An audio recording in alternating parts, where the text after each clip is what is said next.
ஆதியாகமம் 39வது அதிகாரத்திலே யோசேப்பினுடைய சம்பவத்தை பற்றி தொடர்ந்து சில காரியங்களை நாம் வாசித்து கேளலாம். யோசேப்பு எவ்விதமாக உண்மையுள்ள ஒரு மனிதனாக தேவனுக்கு விரோதமாக பாவம் செய்யக்கூடாது என்கிற ஒரு தீர்மானத்தோடு கூட அவன் வாழ்ந்த அநேக குறிப்புகளை நாம் படித்தோம். இப்பொழுதுமாக மறுபடியும் யோசேப்புடைய வாழ்க்கையிலிருந்து நாம் பார்க்கிற காரியம், அந்த 39வது அதிகாரம் 10வது வசனத்திலே அவன் சொல்கிற வேளையில, அவள் நித்தம் யோசேப்போடு இப்படி பேசிக்கொண்டு வந்தும் அவன் அவளோடு சனிக்கவும் அவளோடு இருக்கவும் சம்மதிக்கவில்லை என்ற விதத்திலே வாசிக்கிறோம். யோசேப்புடைய மனைவி, போத்திபாருடைய மனைவி தினந்தோறும் பாவம் செய்யும்படியாக அவனை முறைகேடான வாழ்க்கைக்கு அழைத்த போதிலும் கூட யோசேப்பு என்ன செய்யவில்லை என்று சொன்னால் அவருடைய ஆசை வார்த்தைக்கு இணங்கவில்லை. அப்படி என்று சொன்னால் இது எதை காண்பிக்கிறது என்று கேட்டால், யோசேப்பு ஒரு சுய கட்டுப்பாடு உள்ளவனாக இருந்தான், அவன் ஒரு இச்சை அடக்கம் உள்ளவனாக இருந்தான் என்று நாம் தேவனுடைய வசனத்தை படிக்கிறோம். நம்முடைய வாழ்க்கையிலும் கூட ஒரு சுய கட்டுப்பாடு இருக்க வேண்டும். நான் ஆண்டவருக்காக இப்படிதான் வாழ்வேன், இவ்விதமாக வாழ மாட்டேன் என்கிறதான ஒரு சுய கட்டுப்பாடு நம்முடைய வாழ்க்கையிலே அவசியம். அதோடு மாத்திரமல்ல, இச்சை அடக்கம் உள்ளவர்களாகவும் நாம் இருக்க வேண்டும். இதை நாம் யோசேப்புடைய வாழ்க்கையில நாம் படிக்கிறோம். எனவே இன்றைக்கு நம்முடைய இந்த உலக வாழ்க்கையில எபிரேயர் 12வது அதிகாரம் 1வது வசனத்தை நீங்கள் வாசித்து பார்க்கிற வேளையில, நம்மை சுற்றி நெருக்கி நிற்கிற பாவம் என்று எழுதியிருக்கிறது. நம்மை சுற்றிலுமாக நெருக்கி நிற்கக்கூடியது எது என்று கேட்டால் பாவம். அப்படி என்று சொன்னால் இந்த பாவத்துக்கு இணங்கி போகக்கூடாது. நம்மை சுற்றிலும் பாவம் நெருங்கி நிற்கிறது. இப்போது யோசேப்பு இருக்கிறதான அந்த வீட்டுக்குள்ளே போத்திபாருடைய மனைவியினாலே பாவம் மிகவும் சமீபத்தில் இருக்கிறது. அதனால யோசேப்பு என்ன செய்தார் என்று கேட்டால், ஒரு கட்டுப்பாடு உள்ளவனாக அவன் இருந்தான். நம்முடைய வாழ்க்கையிலும் ஒரு பாவம் நிறைந்த உலகத்துலதான் நாம் வாழுகிறோம். நம்முடைய சரீரமும் பாவ சரீரம் தான். அதனால நம்மை சுற்றிலும் பாவம் நெருங்கி இருக்கிறது. ஆனாலும் அதில் நாம் ஒரு கட்டுப்பாடு உள்ளவர்களாக இருக்க வேண்டும். நாம் எல்லாரும் நன்மை செய்யணும்னு தான் விரும்புகிறோம். ஆனாலும் நம்ம விரும்பாத அந்த தீமையை நாம் இன்றைக்கு நம்முடைய வாழ்க்கையில செய்கிறோம். இதுக்கு காரணம் என்னன்னு கேட்டீங்கன்னா, ரோமர்கள் 7வது அதிகாரம் 20வது வசனத்துல வாசிக்கிற வேளையில, என் மாம்சத்தில் நன்மை வாசமாய் இருக்கிறதில்லை என்றும் பாவம் எனக்குள்ளே வாசமாய் இருக்கிறது என்று செய்திருக்கிறேன், அறிந்திருக்கிறேன் என்று அந்த வாக்கியத்தில் எழுதியிருக்கிறது. நீங்க ரோமர் 7ஆம் அதிகாரத்தை கீழே வாசிக்கணும். அங்கே பவுல் சொல்கிறது, நான் விரும்பாத தீமையை அல்லது நான் விரும்பாத பாவத்தை செய்கிறதுக்கு காரணம் எனக்குள்ளே வாசமாக இருக்கிற பாவம். அப்படி என்று சொன்னால் நமக்குள்ளே பாவம் வாசமாக இருக்கிறது. பாவத்துக்கு இடம் கொடுத்தீங்கன்னா விழுந்து போவீங்க. நம்மை சுற்றிலும் நெருக்கி என்ன இருக்கிறது, பாவம் இருக்கிறது. அதனால அதில் விழுந்து போக முடியும். ஆகையினால விசுவாசிகள் என்ன செய்ய வேண்டும் என்று கேட்டால், ஒரு சுய கட்டுப்பாடு உள்ளவர்களாக இருக்க வேண்டும். பாவம் நிறைந்த உலகத்தில் இருக்கிறோம், நான் விரும்பல, ஆனா பாவம் என்னை தேடி வருது, அதனால என்னுடைய பலவீனா நான் பாவத்தில் விழுந்துட்டேன் என்று சொல்லக்கூடாது. யோசேப்பு தன்னுடைய வாழ்க்கையில வீட்டுக்குள்ள அவனுக்கு நெருக்கமாக பாவம் இருந்தாலும் அவன் நிச்சய அடக்கம் உள்ளவனாக, ஒரு சுய கட்டுப்பாடு உள்ளவனாக அவன் தன்னுடைய வாழ்க்கையில இருந்தான். அதே போல நம்முடைய வாழ்க்கையிலும் பாவம் நம்மை சுற்றி நெருக்கி நிற்கிறது. நமக்குள்ளே பாவம் வாசமாக இருக்கிறது. பாவ உலகத்தில் இருக்கிறோம், பாவ சரீரத்தில் இருக்கிறோம், பாவத்தில் விழுந்து போக விட முடியும். ஆனால் என்ன வேண்டும் என்று கேட்டால், ஒரு சுய கட்டுப்பாடு வேண்டும், ஒரு இச்சை அடக்கமுள்ளவர்களாக இருக்க வேண்டும் என்பதை இந்த யோசேப்புடைய சம்பவம் நமக்கு நினைவுபடுத்தக்கூடியதாக இருக்கிறது.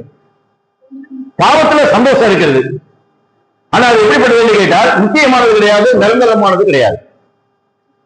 மோசேயை பற்றி நீங்கள் வேதத்தில் வாசிக்கிற வேளையில, எபிரேயர் 11ஆம் அதிகாரம் 25, 26 வாசிக்கிற வேளையில, அனித்தியமான பாவ சந்தோஷங்களை அனுபவிப்பதை பார்க்கிலும் தேவனுடைய ஜனங்களோடு பிம்பம் அனுபவிப்பதை மோசே தெரிந்து கொண்டா என்று வாசிக்கிறோம்.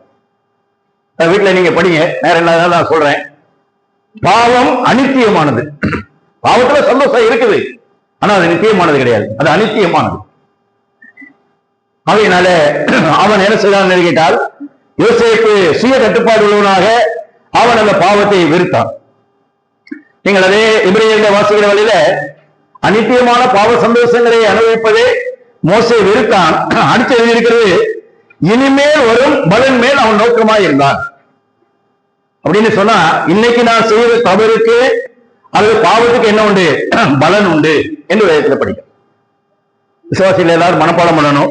கலாத்தியர் 6ஆம் அதிகாரம் 7வது வசனம்.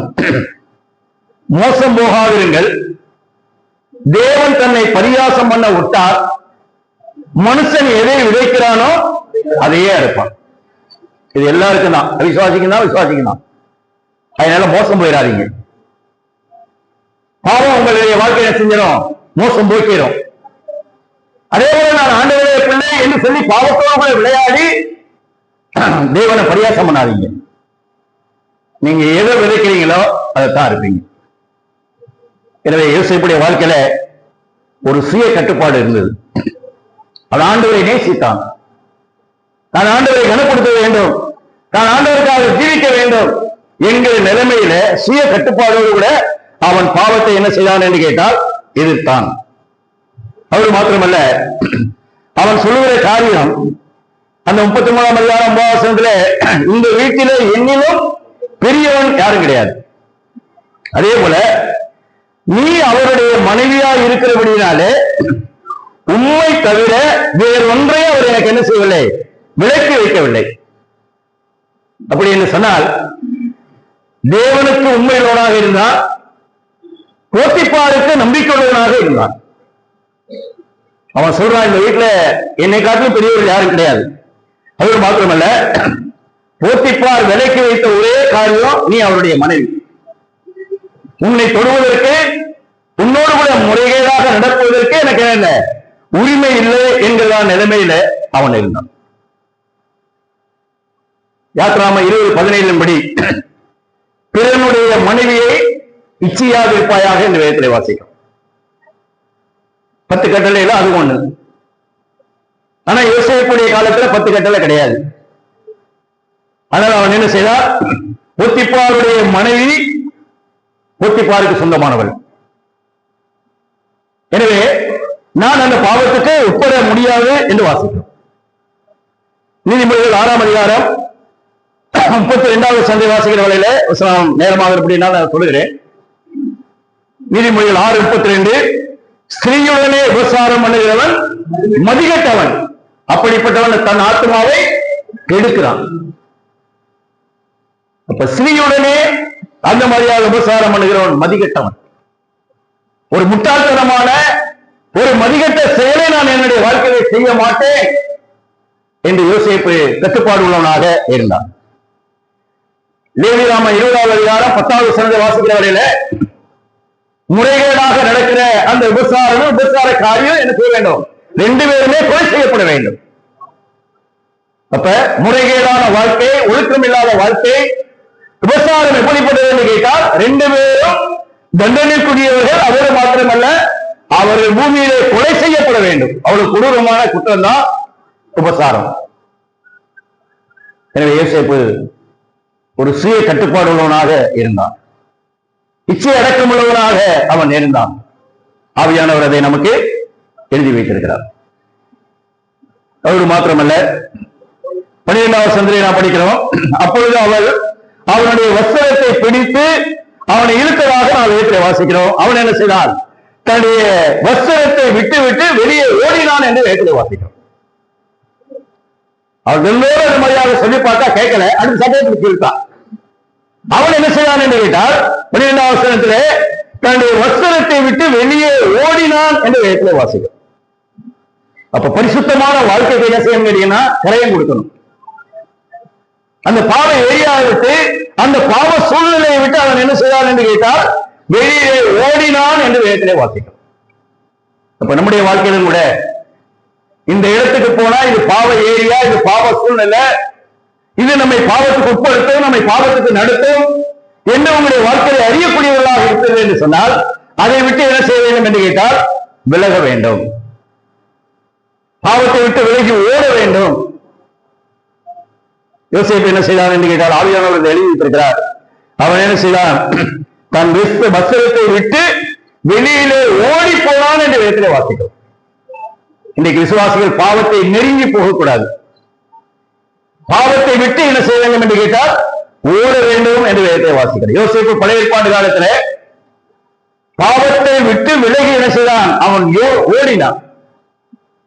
ஆனா தாவீது யாரு? அவன் கர்த்தருடைய மனுஷன். நீங்க 2 சாமுவேல் 11ஆம் அதிகாரத்தை வாசிக்கிற வேளையில அவன் என்ன செய்தான்? பாவ ஏரியாவை நாடி போனான். துப்பறிகையில உலாவி கொண்டிருந்தான். யுத்தத்துல எப்படி சண்டை நடக்குது, யார் முன்னேறி போகிறா என்பதை விசாரிக்காதபடிக்கு அவன் என்ன செய்தான் என்று கேட்டால், ஸ்நானம் பண்ணுகிற ஒரு ஸ்திரியை கண்டான் என்று எழுதியிருக்கிறது. அடுத்தவர்கள் பார்க்கிற மாதிரி சகோதரிமார் குறிக்க கூடாது. ஸ்நானம் பண்ணுகிற ஒரு ஸ்திரியை என்ன செய்தான்? ஒண்ணு கண்டான். இரண்டாவது என்ன செய்தான்? அவன் யாரு, அவங்க குடும்பம் என்ன என்று விசாரிக்கிறது என்ன செய்தான்? ஆள் அனுப்பினான். அடுத்து மூணாவதாக என்ன செய்யறான்? அவளை அழைத்துக் கொண்டு வாருங்கள் என்று சொல்லுகிறான். நாலாவதாக அவளோடு கூட என்ன செய்தான்? முறைகேடாக அவன் நடந்து ஒரு விபச்சாரக்காரனாகவும் ஒரு கொலைகாரனாகவும் மாறினான். யோசேப்பு பாவ ஏரியாவிற்கு ஓடினான். தாவீது பாவ ஏரியாவை அவன் நாடி போனான் என்று வேதத்திலே படிக்கிறோம். 2 பேருக்குள்ள வித்தியாசத்தை பாருங்கள். தாவீது விவாகமானவன் தான், யோசேப்பு விவாகமாகவில்லை. எனவே நம்முடைய வாழ்வு நாட்களிலே பாவ ஏரியா, பாவ சூழ்நிலை, இந்த பாவ இடத்தை விட்டு என்ன செய்ய வேண்டும் என்று கேட்டால் விலகி ஓடணும். 2 தீமோத்தேயு 2ஆம் அதிகாரம் 22ஆம் வசனம் வாசிங்க. 2 தீமோத்தேயு 2ஆவது அதிகாரம் 22ஆம் வசனத்திலே இவ்விதமாக எழுதியிருக்கிறது. அன்றையும் பாலியத்தை எச்சரிக்கைக்கு விலகியோடு சுத்தையத்தை போல கர்த்தரை தொழுதுகொள்ளுகிறவனே நீதியையும் விசுவாசத்தையும் அன்பையும் சமாதானத்தையும் அறியும்படி நாடு. இங்கே பவுல் தீமோத்தேயுக்கு ஆலோசனை சொல்லுகிறார். பாலிய பிராயத்தில் இருக்கிற நீ பாலியத்துக்குரிய இச்சைகளுக்கு நீ விலகி ஓடு. நீ ரட்சிக்கப்பட்ட நம்ம ஒவ்வொருவரையும் பார்த்து ஆவியானவர் சொல்கிறார், நீ பாவ ஏரியா, பாவ சூழ்நிலை, பாவ இச்சைகளுக்கு என்ன செய்ய வேண்டும்? நீ விலகி ஓட வேண்டும். உலகத்தில் மிகவும் கொடூரமானது பாலியல் பாவம். அந்த பாலியல் பாவத்தினாலே சரீரத்தை கெடுத்துக் கொண்டவர்கள், வாழ்க்கையை சீரழித்தவர்கள், தலை நிமிர்ந்து நடக்க முடியாதபடிக்கு சமுதாயத்திலே எவ்வளவு இருக்கிறார்கள். ஆகவே நீ பாலியத்துக்குரிய இச்சைகளுக்கு விலகி ஓடணும். அடுத்து தேவனை ஆராதிக்கிறவர்கள் எப்படி இருக்கணும்? சுத்த இருதயம் உள்ளவர்களோடு சேர்ந்துதான் நீ ஆராதனை பண்ணணும். சுத்த இருதயத்தோடு கூட கர்த்தரை தொழுது கொள்கிறவர்கள் என்று வாசிக்கிறோம். இருதயத்தில் சுத்தமுள்ளவர்கள் பாக்கியவான்கள். எனவே சுத்த இருதயத்தோடு கூட கர்த்தரை தொழுது கொள்ள வேண்டும். அடுத்து நீதியை செய்கிறவர்கள், விசுவாசம் உள்ளவர்கள், அன்புள்ளவர்கள், சமாதானம் உள்ளவர்கள், இவர்களோடு சேர்ந்து நீ தேவனை ஆராதிக்க. பாலியத்துக்குரிய இச்சையை விட்டு விலகி ஓடுறது மாத்திரமல்ல, அடுத்து செய்ய வேண்டியது சுத்த இருதயம், விசுவாசம், நீதி, அன்பு, சமாதானம், இப்படிப்பட்டவர்களோடு நீ என்ன செய்ய வேண்டும்? ஐக்கியமா இருக்க வேண்டும்.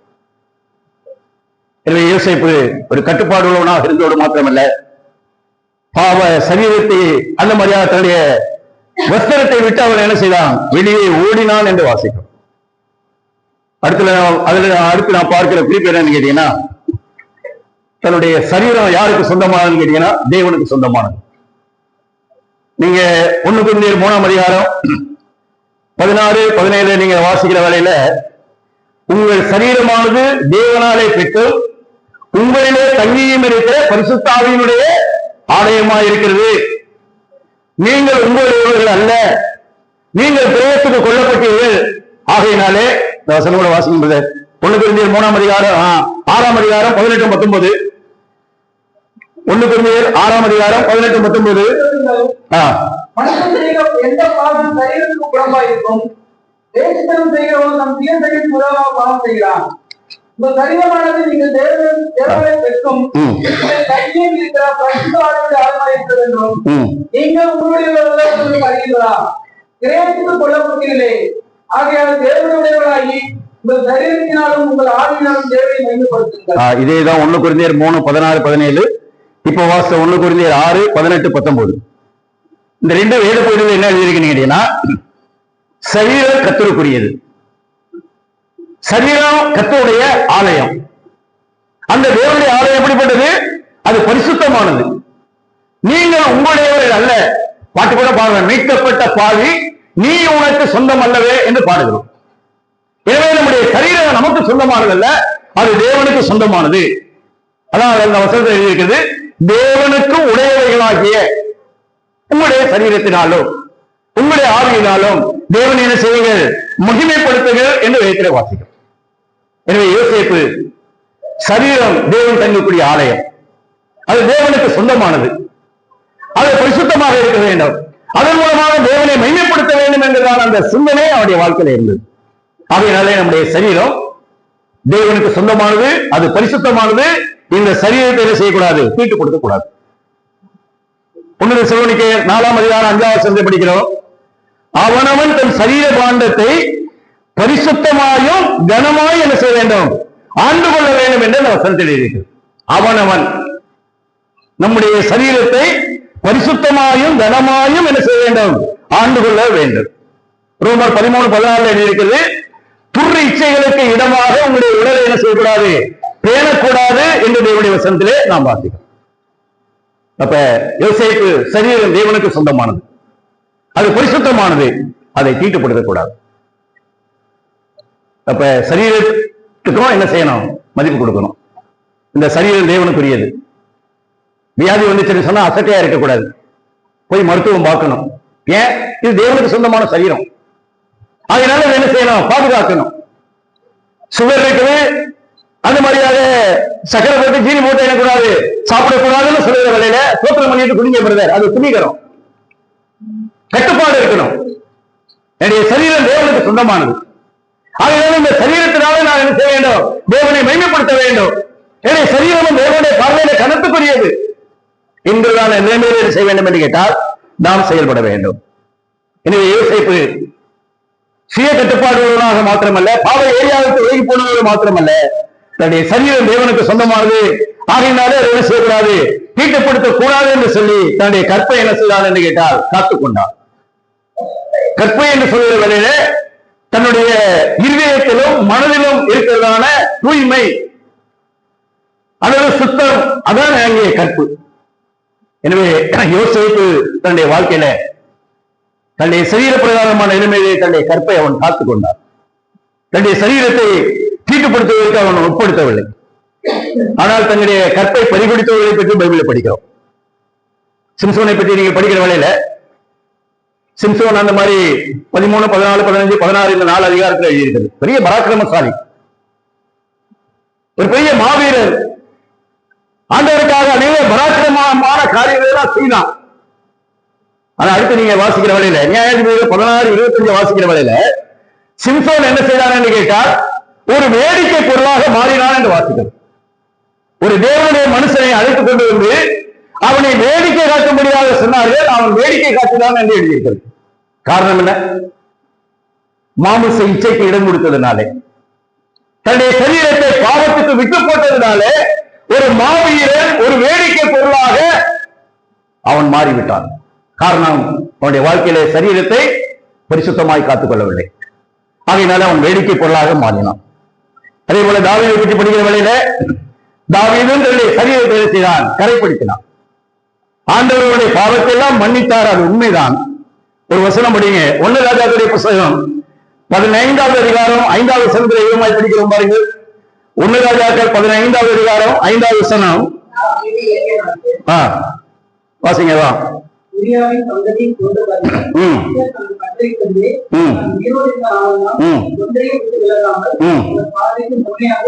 பாருங்க, உரியாவின் சங்கதி ஒன்று தவிர பிளாக் மார்க், கருப்பு புள்ளி, வாழ்க்கையில ஒரு கரை. தாவீது யாரு? தேவனுக்கு பிரியமானவன், உயிரோடு இருக்கிற வரைக்கும் கர்த்தருக்கு செம்மையானதை செய்தான். அவன் ஒன்றையும் விட்டு விலகல, ஆனா ஒண்ணுல விலகிட்டான். என்னது? உரியாவின் சங்கதி.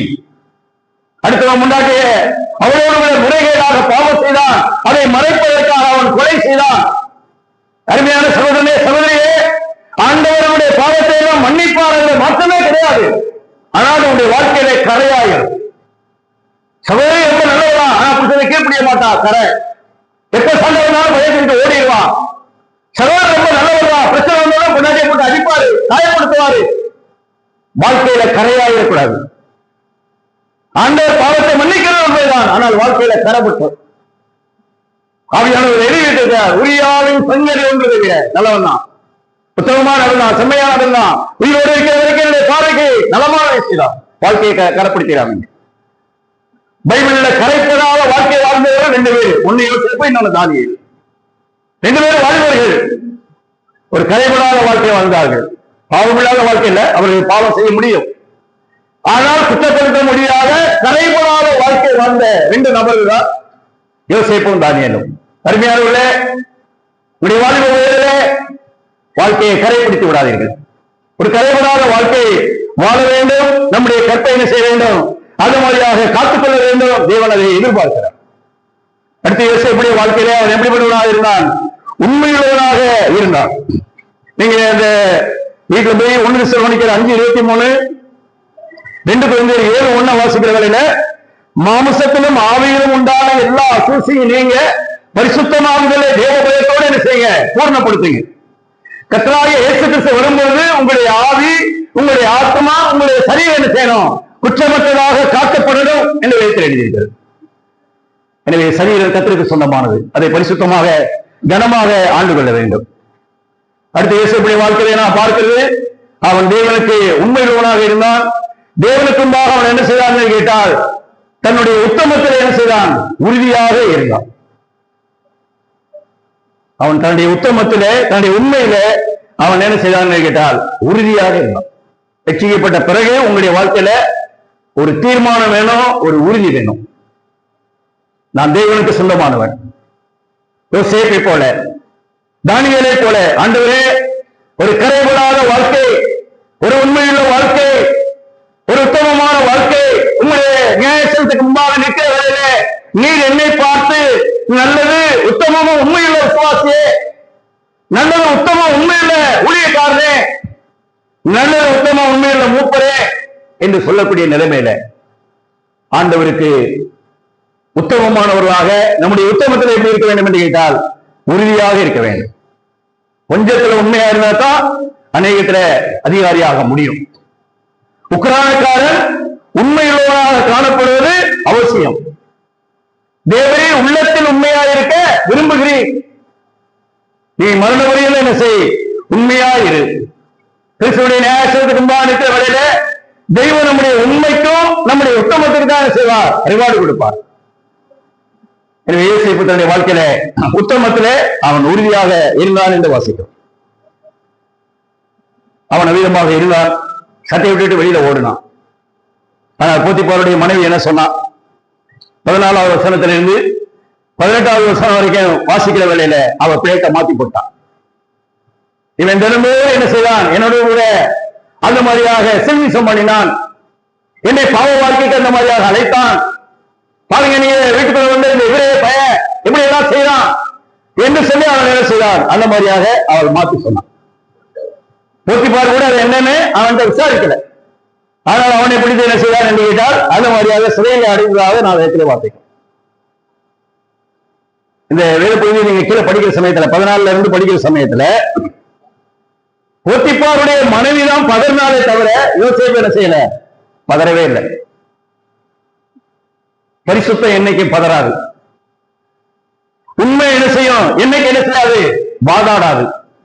அவளுடைய வாழ்க்கையில உண்மை இல்லை, அவன் என்ன செய்வான், இவரைய வாலிபர் இந்த மாதிரியாக இடத்திலே வந்தார் என்று சொல்லி அவர்கள் என்ன செய்கிறார் என்று கேட்டால் அந்த மாதிரியாக பதறி பேசுகிறார். அவள் என்ன செய்கிறாள், வாதாடுகிறாள், இவன் இப்படியெல்லாம் செஞ்சுட்டானே. ஆனா யோசேப்பு நல்லா படிங்க பைபிள்ல, யோசேப்பு என்ன செய்யல, பதறல. என்ன ஆண்டவரே, நான் உண்மையுள்ளவனாக இருக்கிறேன், இவன் இப்படியெல்லாம் சொல்லிட்டாலே என்று சொல்லி அவன் என்ன செய்யல, பதறல. ஆண்டவர் மேல கசந்து கொள்ளல, ஆண்டவரிடத்திலே வெறுப்பு காண்பிக்கல. அதே போல எல்லாத்தையும் அவர் சட்டம் போட்டு சொல்லுகிற வேலையில இல்லைங்க நான் அப்படி செய்யவே இல்லை, நான் செய்யவே இல்லை, நான் உத்தமன், நான் நீதிமான், நான் தேவனுக்கு பயப்படுவேன், அப்படி எல்லாம் என்ன செய்யல, வாதாடல. பரிசுத்தம் என்னைக்கு தனித்துதான் நிக்குங்க. உண்மைக்கு வாதாடுவதற்கு என்ன வேண்டியதில்லை, வக்கீலும் வேண்டாம், வழக்கறிஞரும் வேண்டாம். இன்னைக்கு வாழ்க்கையில உண்மை இல்லை, அதனால வழக்கு வாதாடுகிறது. யோசேப்பு வாதாடுனானா, உண்மையுள்ளவராக இருந்தான். வாழ்க்கையில உண்மையா இருந்தா நீங்க வாதாட வேண்டாம். வாழ்க்கையில பரிசுத்தமா இருந்தா நீங்க என்ன செய்வீங்க, அந்த மாதிரியாக தெரிந்து நிற்பீர்கள். பரிசுத்தமும் உண்மை உள்ளவர்களை விட்டு தேவனுடைய பிரசன்னை என்ன செய்யாது, ஒரு நாள் வேறாது. பரிசுத்தத்திற்கு கிடைத்த பரிசு ஜெயில் வாழ்க்கை. அந்த சிறைச்சாலையில போகும்போது படிக்கிறோம், அதை அடுத்த வாரத்தில் அடுத்த தடவை தியானிக்கலாம். கர்த்தர் யோசேப்போடு கூட இருந்தார், அவன் மேலே கிருபை வைத்தார், அவனுக்கு அந்த மாதிரியாக தயவு கிடைக்கப்படுவதா என்று இவனுடைய வசனத்திலே வாசிக்கிறோம். பெருமையானவர்களே, ஒரு குற்றமற்ற மனசாட்சி நம்முடைய வாழ்க்கையில் இருக்கிறோம். அப்பதான் தைரியமா பேச பண்ண முடியும். 1 யோவான் 3 அதிகாரம் 20, 21 வசனத்தை நான் வாசிக்கிற வேலையில 1 யோவான் 3 அதிகாரம் 20, 21 விதமாய் வாசிக்கிறோம். நம்முடைய இருதயமே நம்மை குற்றவாளியாக்குமானால் தேவன் நம்முடைய இருதயத்திலும் பெரியவராய் இருந்து சகலத்தையும் அறிந்திருக்கிறார். முக்கியமானவர்களே, நம்முடைய இருதயம் நம்மை குற்றவாளிகள் என்று தீர்க்காதிருந்தால் நாம் தேவனுக்கு தைரியம் கொண்டிருந்து வீட்டில் படிக்க 22 வசனமும் நம்முடைய இருதயமே நம்மை குற்றவாளியாக தீர்க்காதிருந்தால் என்ன செய்ய முடியும்? தேவனிடத்திலே தைரியம் கொண்டு இதை வாசிக்கிறோம். பாடாட வேண்டியதில்லை, பதற வேண்டியதில்லை, சந்தேகப்பட வேண்டியதில்லை. நான் தேவனுக்கு முன்பாக உண்மையாக இருக்கிறேன், தேவனை அறியக்கூடியவராக இருக்கிறார். என் இருதயம் என்னை குற்றவாளியாக தீர்க்கவில்லை, அவன் என்னை குற்றவாளி என்று தீர்க்கிறார். ஆனால் தேவன் தீர்க்க மாட்டார். காரணம், நான் தேவனுக்கு முன்பாக என்ன செய்கிறேன்? ஒரு குற்றமற்ற மனசாட்சி உடையவராக இருக்கிறேன், தேவன் அறியக்கூடியவராக இருக்கிறார். அந்த தைரியமுடைய வாழ்க்கையில இருந்தது. வாழ்க்கையில உண்மையும் பரிசுத்தமும் இல்லாவிட்டால் நீங்க தைரியமா நிற்க முடியாது. பழைய குடும்பத்துக்கு தான் போவீங்க. யோசேப்பு தன்னுடைய வாழ்க்கையில பரிசுத்தம் உள்ளவராக இருந்தான், உண்மையுள்ளவராக இருந்தான். அதனால உண்மைக்கு வாதாட வக்கீல வேண்டாம், வழக்கறிஞர் வேண்டாம். இன்னைக்கு புருஷன் மனைவியுடைய வாழ்க்கையில, குடும்ப வாழ்க்கையில உண்மை இல்லை, அதனால கோர்ட்டுப்படி எழுதுறீங்க. வாகனத்து வேணும், இந்த புருஷனோட வாழ முடியாது, இந்த மனைவியோட வாழ முடியாது. காரணம் என்ன? வாழ்க்கையில உண்மை இல்லை. உண்மை இருந்துச்சு சொன்னா வாழாட மாட்டீங்க. வாழ்க்கையில பரிசுத்தம் இருக்கணும்னு சொன்னா தவற மாட்டீங்க. பரிசுத்தம் என்னைக்கு என்ன செய்யும்? தனித்து நிற்கும். அங்க இருந்தான், அந்நிய தேசம், அடிமைத்தன நாடு, எகிப்திய எல்லாரும் இவன் சொல்றதா கேட்பாங்க, பேசாங்க. அவன் புருஷன் கூட என்ன செய்யல, யோசேப்பு அப்படி செய்தியானது சொல்லி அவனை விசாரிக்கவில்லை, பிடிச்சு ஜெயில போட்டான். ஆனால் யோசேப்பு என்ன செய்தான் என்று கேட்டால் உண்மையோடாக இருந்தான். எனவே விசுவாசமும் நல் மனசாட்சியுடையவர்களாக நாம் இருக்க வேண்டும். உத்தமம் நேர்மையை என்ன செய்யும்? நம்மை காக்கும். உண்மை உத்தமுள்ளவர்களோடு கூட தேவ பிரசன்னம் இருக்கும். தேவன் என்ன செய்ய மாட்டார்? விலக மாட்டார். இது தெய்வ வார்த்தை, சத்திய வார்த்தை. கடைசியாக நாம் பார்க்கிறது, நம்முடைய பாவ சோதனைகளை நாம் மேற்கொள்வதற்கு நாம் செய்ய வேண்டிய 4 காரியங்கள் ஏற்கனவே நாம் பார்த்ததுதான். ஒண்ணு, ஒரு பாவ சோதனை உலகத்தில் தான் நம்ம இருக்கிறோம், நமக்குள்ளேயும் பாவம் இருக்குது. இந்த பாவ சோதனைகளை ஜெயிப்பதற்கு என்ன செய்ய வேண்டும் என்று கேட்டால், ஒண்ணு, தேவன் என்னை பார்க்கிறார் என்கிற உணர்வு. நீதிமொழிகள் 15:4, கர்த்தருடைய கண்கள் எவ்விடத்திலும் இருந்து நல்லோரையும் தீயோரையும் என்ன செய்கிறது? நோக்கி பார்க்கிறது. எங்க அப்பா பார்க்கல, எங்க அம்மா பார்க்கல, எங்க மாமா மச்சம் பார்க்கல, என் புருஷன் பார்க்கல, என் மனைவி பார்க்கல, ஊர்க்காரன் பார்க்கல, சமக்காரன் பார்க்கல, தேவன் என்னை பார்க்கிறார். அந்த தெய்வ பயம் இருக்கும் என்று சொன்னால், தேவன் பார்க்கிறார் என்ற உணர்வு இருக்கும் என்று சொன்னால் பாவத்தை ஜெயிக்கலாம். பாவ சோதனையில நாம் என்ன செய்ய முடியும்? அந்த மாதிரியாக வெற்றி பெற முடியும். இரண்டாவதாக ஜெபம் அல்லது தேவனோடு கூட உறவு. மத்தேயு 26:41 ஏற்றுக்கிறது சொன்னால், நீங்கள் சோதனைக்கு உட்படாதபடிக்கு என்ன செய்யுங்கள்? விழித்திருந்து ஜெபம் பண்ணுங்கள். தேவனோடு கூட உறவு, தேவனோடு கூட ஐக்கியம் என்ன செய்யும்? உங்களுடைய பாவ சோதனையை ஜெயிப்பதற்கு உங்களுக்கு உதவி செய்யும். மூன்றாவது, வேத வாசிப்பு. வேதம் 119 சங்கீதம் 14 வசனம், நான் உனக்கு விரோதமாய் பாவம் செய்யாத இருக்கும்படிய வாக்கை என் இதயத்திலே வைத்து வைத்தேன். 37 சங்கீதம் 37 வசனம் எல்லாரும் மனப்பாடம் பண்ணணும். அவனுடைய தேவன் அருளிய வேதம் அவன் இதயத்திலே இருக்கிறபடினாலே அவன் நடைகளில் ஒன்றும் பிசகுவதில்லை, ஒன்றும் பிசகுவதில்லை. வாழ்க்கை பிசகி போகாமல் இருக்கிறதுக்கு, தவறி போகாமல் இருக்கிறதுக்கு, விழுந்து போகாமல் இருக்கிறதுக்கு வேத வசனம் முக்கியம். அதுக்குதான் பைபிள் கையில் இருக்கு. அதுக்குதான் வேத தியானம். கர்த்தருடைய வேதத்தை வாசிக்க வேண்டும், அதை தியானிக்க வேண்டும், அதற்கு கீழ்ப்படிய வேண்டும். பாவ சோதனைகளை ஜெயிக்கலாம். ஐயோ ஆண்டவரே, பாவ சரீரத்தில் இருக்கிறேன், பாவ உலகத்தில் இருக்கிறேன், என்னை சுத்தி பாவம் நெருக்கி நிற்கிறே, ஜெயிக்கலாம் வேத வசனம். அதுக்குதான் பைபிள். அடுத்த 4வதாக நம்முடைய இருதயத்தை என்ன செய்யணும்? காத்துக்கொள்ளணும். நீதிமொழிகளுடைய புத்தகம் 4:23 வசனம், அந்த வசனத்தை உன் இருதயத்தை எல்லா காவலோடு என்ன செய்? காத்துக்கொள். அது நின்று என்ன செய்யும்? ஜீவ ஊற்று புறப்படும் என்று தேவனுடைய வசனத்தை படிக்கும். அருமையானவர்களே, ஆதியாகமம் 39 அதிகாரத்திலே வாலிபனாகிய யோசேப்பு தன்னுடைய வாழ்க்கையில கரைபடாமல் வாழ்ந்தார். எனவே நாமும் நம்முடைய கிறிஸ்தவ வாழ்க்கையில இன்னைக்கு ஒரு தீர்மானம் செய்வோம். வாழ்வு பிள்ளைகள் மாத்திரமல்ல, எல்லாருமே ஆண்டவரே, என்னுடைய மரண நாள் வரைக்கும் என்னுடைய வாழ்க்கையை நான் கரைப்படுத்தி விடக்கூடாது. யோசேப்பை போல, தானியேலை போல ஒரு அடிமை தலைநாட்டிலே, யோசேப்பு அடிமை தலைநாட்டில் தான் இருந்தான், தானியேலும் அடிமை தலைநாட்டிலே தான் இருந்தான். 2 பேரும் வாலிபர்கள் தான். ஆனால் ஆண்டவருக்காக ஒரு கரைபடாத வாழ்க்கை வாழ்ந்திருக்கிறார்கள். மரித்தும் இன்றைக்கு என்ன செய்கிறார்கள்? பேசுகிறார்கள். ஆண்டவரே, நானும் என்னுடைய கிறிஸ்தவ வாழ்க்கையில, என்னுடைய ஆவிக்குரிய ஜீவியத்திலே நான் கரைபடாமல் உமக்காக வாழ வேண்டும் என்கிற சிந்தனையோடு கூட நாம் ஆண்டவருக்காக வாழுவோம். யோசேப்பின் தேவன் இன்றைக்கும் ஜீவிக்கிறார். யோசேப்பை போல நீங்களும் நானும் வாழ முடியும். யோசேப்பு காலத்துல சபை கிடையாது. இன்னைக்கு உங்களுக்கு ஜெபம் காலம் இருக்கு. உங்க கையில் எழுதப்பட்ட வேதம் இருக்கிறது. நீங்கள் எந்த சமயத்திலும் தேவனோட உறவு கொள்ளக்கூடிய அந்த சாட்சியம் இருக்கிறது. யோசேப்பை காட்டில் அதிகமான கிருபையினுடைய எத்தனங்களை பெற்றிருக்கிறோம். எனவே ஆண்டவருக்காக ஒரு நல்ல தீர்மானம் செய்வோம். 130வது பாட்டுல பாடு தெரிந்த சகோதரர் முன்னாடி வந்து பாடுங்க. அது 2வது சரணமும் 3வது சரணமும். இன்றைக்கு நான் செய்யக்கூடிய இந்த தீர்மானத்தை ஆண்டவரே இன்றைக்கு காத்ததை எனக்கு என்ன செய்யும்? உதவி செய்யும். உமக்கும் எனக்கும் இடையிலே எதுவும் வராமல் என்ன செய்யும்? என்னை காத்துக்கொள்ளும். முழங்காலில் நிற்க வேதத்தை அறிய ஆண்டவரே எனக்கு என்ன செய்யும்?